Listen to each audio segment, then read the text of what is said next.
Monday Night Raw opens up with Michael Cole welcoming Dolph Ziggler to commentary with both Tom Phillips and Samoa Joe off for the night. So it was cool seeing Dolph Ziggler on for the night. He does have a soothing voice, so I'll give him that. Yeah, it was really good on commentary. The show opened up with Drew McIntyre coming down to the ring. We then had a flashback to last week when Randy Orton opening the show about how he talked about how they were facing each other at Clash of Champions. But if Drew can only make it to Clash of Champions and all the chaos that happened between the last two, the last past Monday Night Raws, I think they gave each other some good action back and forth. Dude, really trading finishers back and forth. Randy with that punt kick and Drew with that Claymore kick. Drew McIntyre then says he's back now. Randy might have broken his jaw, but he knows Randy want to do much more. Drew says he's ready to compete in action and cannot wait to face him at Clash of Champions. Randy Orton even said he'd end up in an ambulance every week if he had to just to get that WWE Championship. He does not want to lose his opportunity, and I don't blame him. If you have a WWE Championship opportunity, you do not want to lose that because you're going to be a WWE champion. Between, man. So well, you got to take the opportunity when it comes. Well, we then see Adam Pearce come out of nowhere saying if Keith Lee can't beat Drew tonight and Randy Orton doesn't compete in 2 weeks, Keith Lee will rather than face Drew McIntyre for that WWE Championship at the pay-per-view Clash of Champions. I don't know about you, man, but I wouldn't mind seeing that match at Clash of Champions. I don't think I would either. Keith Lee then comes down to the ring as the two exchange words as we cut to commercial, shaking each other's hands really hard. Back from commercial break, we have the Raw Tag Team Champions coming down to the ring to face the SmackDown Tag Team Champions, Cesaro and Shinsuke Nakamura. Cesaro does go right after Angelo Dawkins with a vicious uppercut, and Cesaro and Nakamura, they did show good teamwork here. I do like them as a team. Yeah, all four competitors really showed their skills in the ring. Montez Ford seemed to be on a roll, shaking the ropes, going for a suicide dive, but then got caught by both Shinsuke and Cesaro, thrown into the barricade as we cut to commercial. Well, then back to action. Cesaro was in control for just a few until Montez Ford was able to sidestep and then tags in Angelo Dawkins. Dawkins then went to work, hitting a corkscrew elbow. Yeah, and a vicious slam to Nakamura. You know, Nakamura was able to kick out at 2. I was pretty surprised, but with the strength he has, I also was not surprised as well. Doesn't make sense, but whatever. Yeah. Well then, but just as Montez Ford was looking to fly, Shinsuke Nakamura was able to get those knees up to put a stop to it. The sly competitor that Shinsuke is, I love him. Yeah, I mean, he's a really technical performer in the ring. Cesaro then hit Montez Ford with a massive uppercut after launching him into the air that somehow Ford was able to kick out at 2 as Cesaro continued to go after Ford with vicious strikes. Yeah, man, really taking it punishment. Cesaro did hit a back body drop from the top rope, but did not see Angelo Dawkins tag himself in as Angelo Dawkins hits a huge frog splash for the win. We then cut to a promo package of Mickie James and all she's done in the WWE squared circle. This package really amped up the night for us, getting ready for that women's championship match against Asuka. Well, we then see Lana and Angel Garza talking backstage. Of course, he had to get his flirt on, as he always does. But Lana saying how she thinks it's an unfair game with Mickie James and how she just can't get a women's championship match tonight. Yeah, calling Natalya the best of all time, of course. Those two seem to have become really good friends over the past few weeks. Garza then, of course, agrees, telling Lana that he loves her passion. Well, we then see Zelina and Andrade come out of nowhere, Zelina yelling at Garza, saying that he needs to stay focused and get himself together. And that is pretty much the reason why that tag team is out of the title picture. Tag team championship picture, yeah. Zelina then says she's done dealing with the tag team, saying she's ready to go out on her own. We then come back from break, Dominic Mysterio talking to his family, getting ready for the steel cage match they had later tonight against Seth Rollins. MVP then talks about how business is booming, welcoming the newest member, Cedric Alexander. Cedric does explain why he joined the Hurt Business as Ricochet and Apollo Crews come down to confront their former friend. You know, what do they say? Bitter friends, better enemies, or something like that. Something like that, but oh man, this explains them very well. The teams exchange words back and forth. Ricochet saying if he thinks what the Hurt Business did to him was bad, wait till he gets his hands on him. Ricochet and Apollo go after him as the two gets to face each other in a single match, which honestly did not disappoint tonight. No, it was a good match. Ricochet goes after Cedric, hitting him with kicks and strikes on the outside apron. The match continues as it starts to break down on the outside. Apollo Crews goes right after Shelton Benjamin. Bobby Lashley then comes out of nowhere and puts Apollo on his shoulders as Bobby Lashley's opponent later tonight comes down and makes his way to the ring, Eric from the Viking Raiders, as the two brawl ringside as we then cut to a commercial break. We then see Ricochet and Cedric Alexander go back and forth, Ricochet hitting a dropkick and a few knees to Cedric Alexander.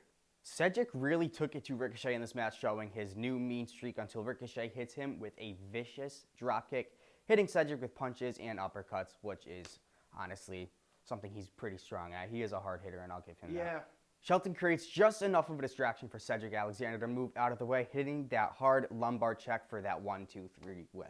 Yeah, it was a great match, really. All of a sudden, we see Retribution up on the screen and those LED boards as the lights go out, completely pitch black, warning everybody that their time has come, and my time is now, up in a very ominous way, talking about how they are the product of the empty promises and how they were at the Performance Center at one point getting ready for their opportunity that never came. Yeah, looking for their shot that never came.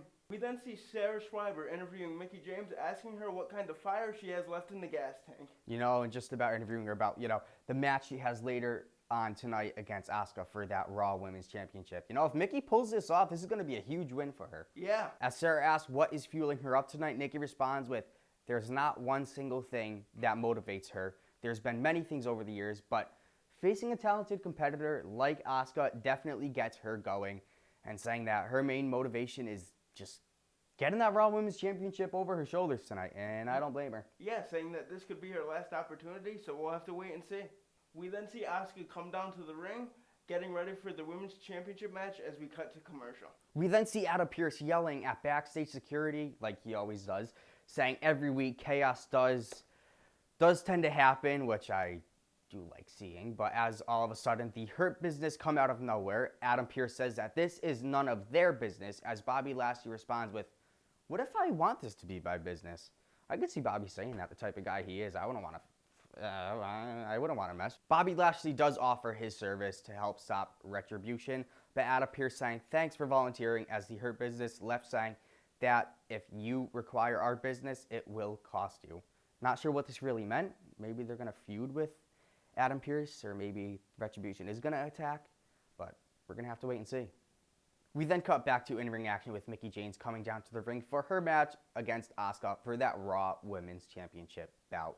The match starts off with a test of strength back and forth with early pinfall attempts from both women. Mickie James does go for a neck breaker and connects with Asuka, kicking out at 2, but both do exchange elbows back and forth, with Asuka hitting a vicious knee and actually went for the cover. Mickie does kick out and hits a vicious kick right back, sending Asuka to the outside of the ring. After that, we then come back from a commercial with both superstars fighting back to their feet after a few moves back and forth.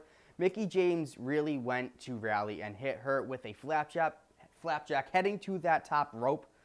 Oh man, but Asuka met her at the top rope and hits Mickie with some vicious strikes, and Asuka strikes, those things are heavy. But something I never expected was the ref saying Mickie could no longer compete after Asuka hitting those vicious strikes on her. I didn't understand. It made Mickie look really weak, but I mean, maybe she couldn't take a clean loss here, so they had to stop the match. I don't know what WWE is thinking. If they want to just put the title on her, it makes sense.